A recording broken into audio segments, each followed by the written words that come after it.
Halo, selamat datang di video pembelajaran tentang negara maju dan negara berkembang dalam konteks pasar bebas. Kami dari kelompok 7 dengan pokok bahasan sebagai berikut.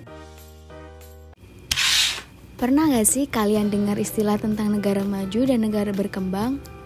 Apa sih bedanya tentang negara maju dan negara berkembang? Yuk kita bahas bareng-bareng.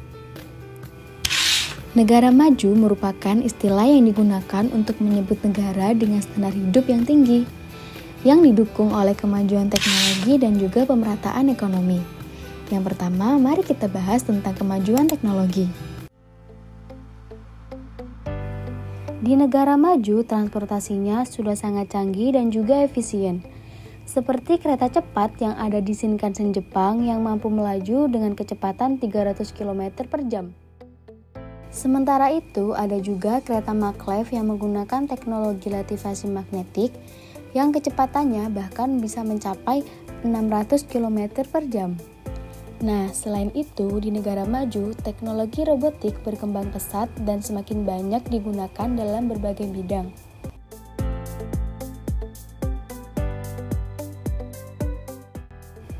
Robot industri telah menggantikan pekerjaan manual di pabrik untuk meningkatkan efisiensi dan presisi produk.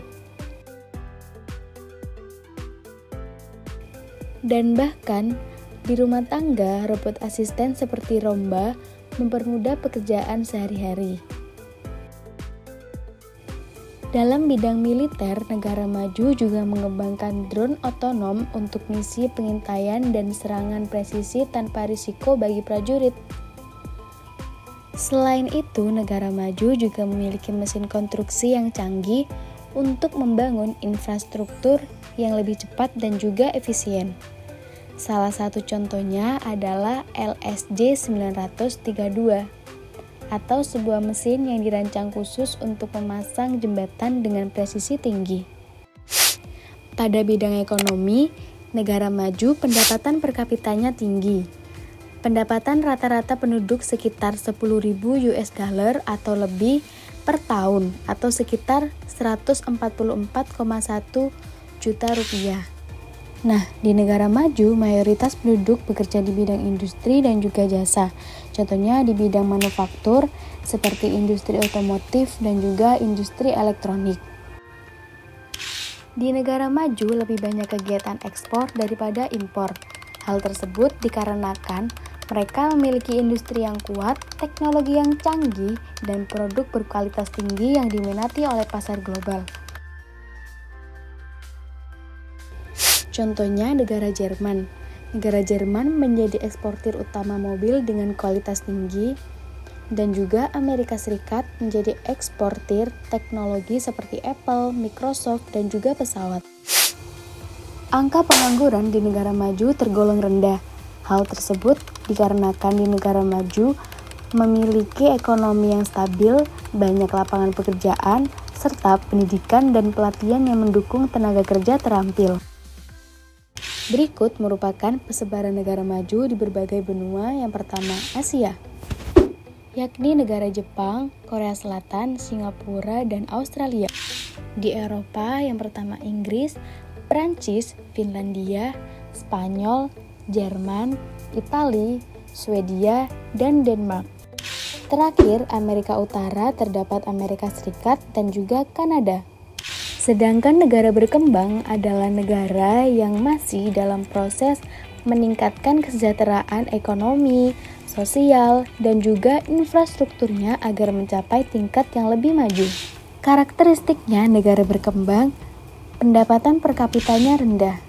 Pendapatan rata-rata penduduk di bawah 4.000 US dollar atau sekitar di bawah 57,6 juta rupiah. Selanjutnya, mayoritas penduduknya masih tergantung pada produksi pertanian, seperti perkebunan, peternakan, perikanan, dan juga pertambangan. Kebalikannya, negara berkembang lebih banyak melakukan kegiatan impor daripada ekspor.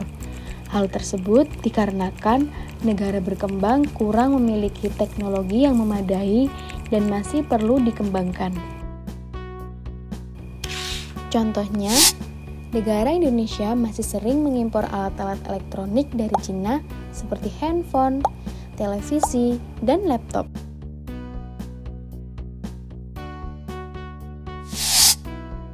Tingkat produktivitas di negara berkembang cenderung rendah.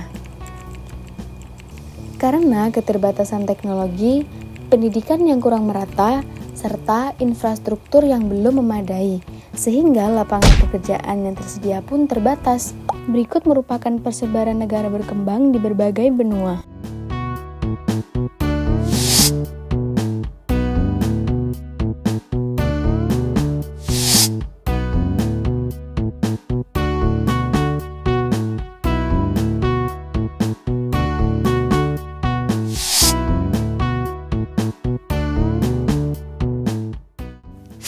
Berikut merupakan pengertian kerjasama internasional. Kerjasama internasional merupakan bentuk hubungan antar negara yang bertujuan untuk mencapai kepentingan bersama.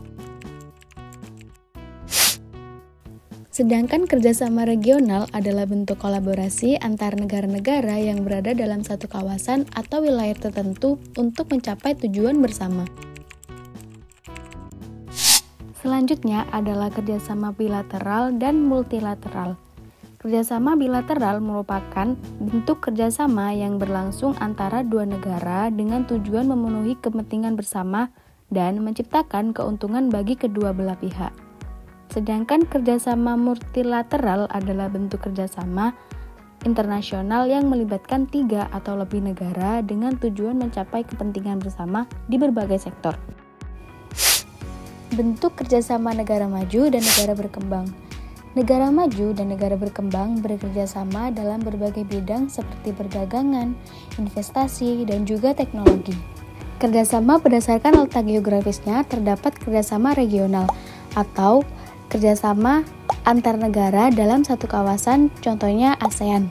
Yang kedua, kerjasama global atau kerjasama negara dari berbagai wilayah, contohnya G20 atau ekonomi dunia. Yang selanjutnya adalah kerjasama berdasarkan jumlah negara peserta. Yang pertama ada kerjasama bilateral. Kerjasama bilateral adalah kerjasama antar dua negara, contohnya Indonesia dengan Jepang di bidang infrastruktur dan juga industri. Yang selanjutnya kerjasama multilateral, yakni kerjasama antar banyak negara seperti WTO atau perdagangan dunia. Dampak pasar bebas bagi Indonesia. Terdapat 2 dampak pasar bebas bagi Indonesia, yakni dampak positif dan juga negatif. Dampak positif yang pertama yakni pertumbuhan ekonomi yang menyebabkan ekspor dan investasi meningkat pesat. Yang kedua, tersedianya lapangan pekerjaan. Yang ketiga, adanya inovasi dan teknologi. Yang terakhir adalah harga yang kompetitif. Dengan adanya pasar bebas, konsumen mendapatkan kelebihan banyak pilihan dengan harga yang bersaing. Dampak negatifnya yang pertama, adanya persaingan yang ketat antar UMKM. Yang kedua, ketergantungan pada impor. Yang ketiga, eksploitasi SDA. Dan yang keempat adalah ketimpangan ekonomi. Nah, lalu kenapa Indonesia masih menjadi negara berkembang? Indonesia masih tergolong sebagai negara berkembang karena beberapa faktor ekonomi dan juga sosial yang belum bisa mencapai standar negara maju. Yang pertama, pendapatan per kapitanya masih relatif rendah, sementara ketimpangan ekonomi antara daerah desa dan perkotaan masih tinggi. Selain itu, Indonesia masih tergantungan pada ekspor sumber daya alam, sementara sektor industri dan teknologi belum berkembang secara optimal. Infrastruktur yang belum merata, serta kualitas pendidikan dan kesehatan yang masih perlu ditingkatkan, serta rendahnya investasi dalam inovasi dan teknologi juga menjadi kendala utama. Meskipun demikian, dengan pertumbuhan ekonomi yang stabil dan potensi sumber daya manusia yang besar, Indonesia memiliki potensi agar bisa menjadi negara yang maju. Nah, strategi agar Indonesia menjadi negara yang maju, yang pertama yakni meningkatkan kualitas sumber daya manusia atau SDM. Dengan meningkatkan kualitas pendidikan dan akses pendidikan yang berkualitas dapat mendorong inovasi dan juga riset di bidang teknologi dan juga sains. Yang kedua yakni penguatan infrastruktur dan digitalisasi. Dengan melanjutkan pembangunan infrastruktur fisik seperti jalan dan juga pelabuhan.